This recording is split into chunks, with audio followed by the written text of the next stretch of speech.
Olá, boa noite a todos. Espero que todos estejam bem. Nós vamos iniciar o nosso processo de correção das atividades, tá certo? A partir de agora, eu não vou estar mais recebendo esse caderno de questões por conta que eu já estou fazendo o processo de correções, tá bom? Aos que não me entregaram, por favor, falem comigo no privado para ver alguma forma de nós resolvermos como vai ser feito a forma avaliativa de vocês, tá bom? Dos que não me entregaram o caderno de questões. Bom, hoje a disciplina é de psicologia aplicada, tá certo? Foi uma atividade bem simples, onde vocês iriam encontrar facilmente as questões dentro daquela apostilazinha que eu passei em PDF, tá certo? Uma coisa bem simples e rápida para ser respondida. Bom, a primeira questão que eu pedia, que continha 3 itens, né? Letra A, B e C, falava o seguinte: Freud distinguiu 3 níveis de consciência em sua inicial divisão topográfica da mente. Ou seja, o que nós vimos foi que Freud ele era um psicanalista que começou a classificar as personalidades a partir do sexo, não foi? Sexo masculino e sexo feminino, e essa questão da ativação sexual como um padrão de formação de nossa personalidade, tá certo? Que até ele tem algumas fases lá de como começa a formação de nossa personalidade, certo? Que vem depois dos textos que nós temos lá do Erikson Erickson. Não sei se vocês lembram. O Erikson Erickson ele falava dos 8 estágios, né? Que são chamados de 8 estágios de Erikson Erickson, tá bom? Que ele dividia que o desfecho negativo que se desenvolvia era a confiança, ou seja, essa relação do filho com a mãe, era classificada em 8 fases, e essas 8 fases iam gerando os padrões de personalidades do indivíduo, tá certo? Que a primeira fase que a gente lembra lá era a de confiança e a desconfiança, que era até 1 ano de idade. Espero que vocês tenham lido. É um assunto importante, é um assunto um pouquinho chato, sim, vocês vão usar, nem tanto, mas é por questão de conhecimento para questão de concurso, tá certo? Aí vem a autonomia versus a vergonha e a dúvida, que vem do 2º ao 3º ano, tá bom? Isso é só questão de revisão para vocês. Aí nós tínhamos o 3º, não sei se vocês lembram, que era a iniciativa versus a culpa, que era de 4 a 5 anos, mais ou menos, que era formado, isso do indivíduo. A construtividade e a inferioridade, que era dos 6 aos 8 anos. Aí a identidade e a confusão de papéis, que era dos 12 aos 18 anos, que entra um pouquinho da pré-adolescência, adolescência, tá bom? Infinidade versus isolamento, que é no jovem adulto, saindo ali da adolescência e entrando para a fase adulta, tá bom? A de produtividade e estagnação, que entra aí na meia-idade, que é aos 30 anos, tá bom? Bom, e nós temos ainda a velhice, né? Que é a integridade, eu acredito, e a desesperança. Esse foi classificações dadas por Erikson Erickson, né? Isso tudo foi por Erikson Erickson. Só que aí veio as teorias da psicanálise clássica, né? Que veio falar da inconsciência, da pré-consciência, da consciência, do id, do ego, do superego, da ansiedade e dos nossos mecanismos de defesa. Bem? Bom, e essa questão falava o seguinte, vamos voltar a ler a questão novamente, tá? Freud distinguiu 3 níveis de consciência em sua inicial divisão topográfica da mente.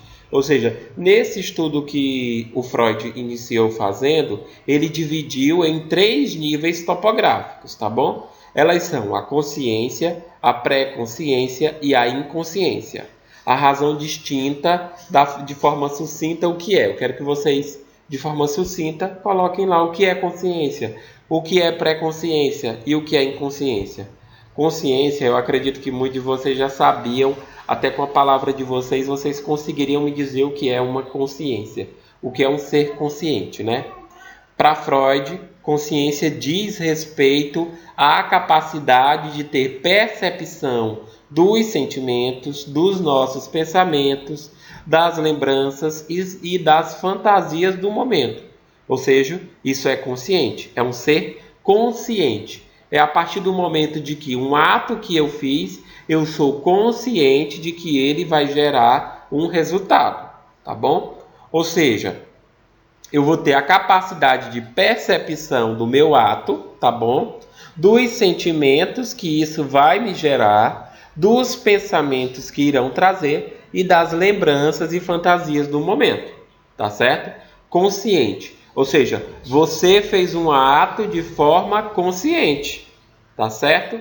Às vezes você, por exemplo, sua mãe pediu para você fazer tal coisa, só que você não fez. Você fez outra ao contrário, certo? E de forma consciente. Você fez esse ato de forma consciente. Aí depois, por exemplo, a coisa que você fez não deu muito certo e aí você vai ficar no processo de lamentações. Aí entra a capacidade de ter percepção dos sentimentos, dos pensamentos e das lembranças, das fantasias do momento, tá certo? É claro, a consciência não é só em momentos que você faz uma coisa e que não deu certo. Por exemplo, o momento de algo errado. Não, nós temos momentos de consciente no dia a dia, no nosso dia a dia. Fazendo alguma atividade no nosso dia a dia, tudo é de forma consciente. Dando continuidade, nós temos a pré-consciência. A pré-consciência ela se relaciona aos conteúdos que podem facilmente chegar à consciência. É algo que você fez de forma nem consciente e nem consciente, tá bom? Facilmente, se você puxar na sua memória, você vai conseguir anexar ela como se fosse uma coisa consciente. Só que não foi consciente, na razão do momento. Durante o momento, você fez de uma forma que não éramos classificados nem consciente nem inconsciente. Vamos dar um exemplo aqui. Todo mundo adulto, né? Por exemplo, o sexo sem preservativo. Vamos supor aqui, o sexo sem preservativo. Lá no momento, você foi para uma festa e tal, bebeu alguma coisa, e aí, de certa forma, o seu raciocínio lógico diminui, tá bom? E aí você conheceu alguém, saiu e terminou tendo uma relação sem preservativo. Mesmo sabendo que uma relação sem preservativo tem os riscos de gravidez, risco de doença sexualmente transmissível, mas aconteceu. No outro dia, sua cabeça está lá, ó, o tempo todo lhe lembrando daquilo. E você fica se perguntando o porquê de você ter feito aquilo. Isso é só um exemplo, tá bom? E aí vem a dor na consciência. Você fez de forma consciente? Nem tanto, tá certo? É por isso que a gente classifica aí como uma pré-consciência, tá? Você não estava nem totalmente consciente do que estava fazendo e nem consciente, certo? A inconsciência refere-se ao material não disponível à consciência ou ao escrutínio do indivíduo, que é a questão lógica do indivíduo. Ou seja, quando eu faço um ato de forma inconsciente. Por exemplo, vamos dar outro exemplo aqui de novo, do álcool, de qualquer tipo de droga, onde ele tira a consciência do indivíduo. Por exemplo, o indivíduo vai praticar um roubo, um assalto, e se ele tivesse no seu estado sã, ele não faria isso. Ou seja, ele funcionou no formato da inconsciência. No ato de inconsciência tem consequências? Tem, porque mais logo ele vai saber do que ele causou. Ou seja, ele tem os lapsos de memória ainda, certo? Eu peço que, se vocês tiverem dúvida em questão desse assunto, falem comigo no privado, tá bom? Bom, aí de acordo com a teoria estrutural da mente, nós temos o id, o ego e o superego. O ego todo mundo conhece, né? Quando a gente fala, aquela pessoa tem um ego elevado, ou você mesmo se fala, eu tenho um ego elevado, tá? Funciona em diferentes níveis de consciência. Há um constante movimento de lembranças e impulsos de um nível para o outro. De forma sucinta, descreva como Freud caracterizou o id, o ego e o superego. Como eu falei para vocês, o Freud ele começou a fazer a sua topografia da mente humana a partir do sexo, tá bom? Ele acreditava que a questão sexual, o libido sexual, intimamente estava ali atuando na formação da personalidade do indivíduo, tá certo? E aí, o ego, o superego e o id, tudo isso está relacionado na formação de gerar a personalidade do indivíduo. Isso tudo gera e dá proporção de uma personalidade para o indivíduo. Vamos lá. O id, o que é o id? O id é o reservatório inconsciente, olha o que ele diz, é inconsciente. O id se liga lá com o inconsciente do indivíduo, das pulsões as quais estão sempre ativas, regido pelo princípio do prazer. Esse é o id. Exige satisfação imediata desses impulsos, sem levar em conta a possibilidade de consequências indesejáveis. Por exemplo, nós podemos dar um exemplo aqui de algo, por exemplo, vamos voltar de novo para o sexo sem preservativo, que eu dei um exemplo na pré-consciência, né? Esse está na inconsciência. Vamos fazer um exemplo aqui. Ou vamos dar o mesmo exemplo, vamos dar o mesmo exemplo do caso de um cleptomaníaco. O cleptomaníaco que tem a mania de roubo, certo?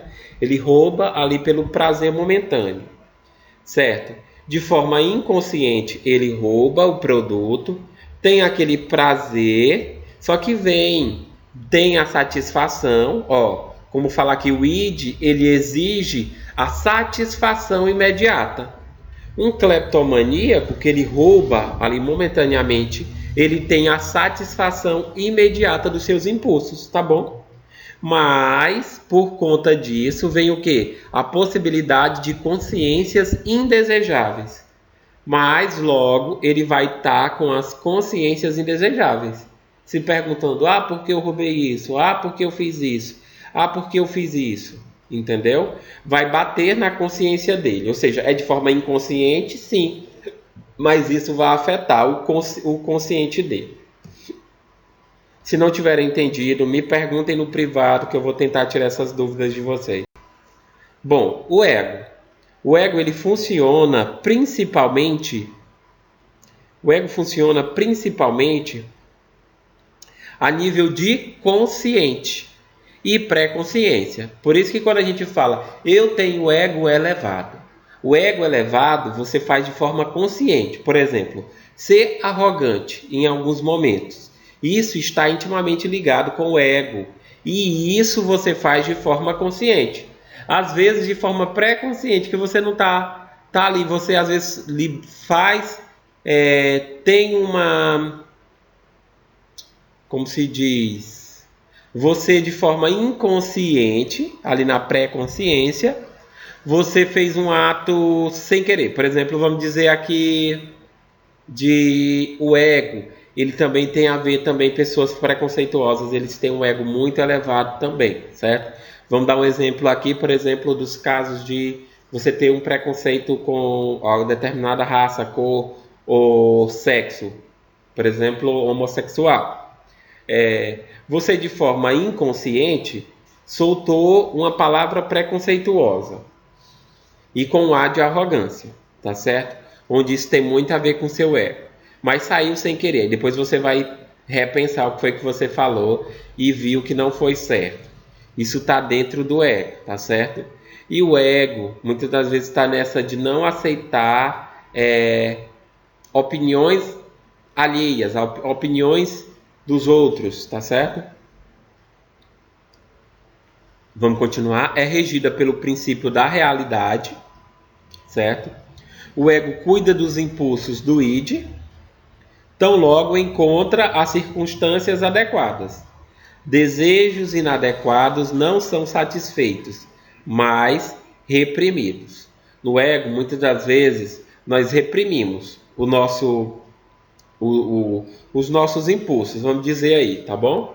Nossas satisfações, às vezes eles são reprimidos, às vezes você não quer demonstrar, mas você tá ali com o seu ego lá em cima, elevado e tal, e você não tenta demonstrar. Isso quer dizer que você de certa forma reprimiu, porque como nós falamos, o ego ele está entre o consciente, ou seja, você está consciente do que está falando, muitas das vezes, ou ali na pré-consciência, tá certo? Bom, o superego. O superego, o nome já diz é super, tá? É apenas parcial consciente. O superego serve como um sensor de funções do ego, contendo as ideias do indivíduo derivado dos valores familiares e sociais. Por exemplo, no caso de algumas famílias de classe alta, por exemplo, eles têm aquela questão do superego, de se colocar por ter uma questão financeira diferente de uma outra classe, ele se coloca como ali na questão, no patamar mais elevado e de forma consciente, tá bom? Sendo a fonte dos sentimentos de culpa, de medo e de punição. Às vezes isso está junto também, ele vem com isso. Por ser na forma consciente, o indivíduo faz isso de forma conscientemente ele fez esse ato, mas vem com isso sentimentos de culpa, de medo, de punição, tá certo? Bom, essa é a correção da nossa atividade, espero que vocês tenham entendido. Os que não entenderam, por favor, falem comigo no privado. E uma boa noite para todos.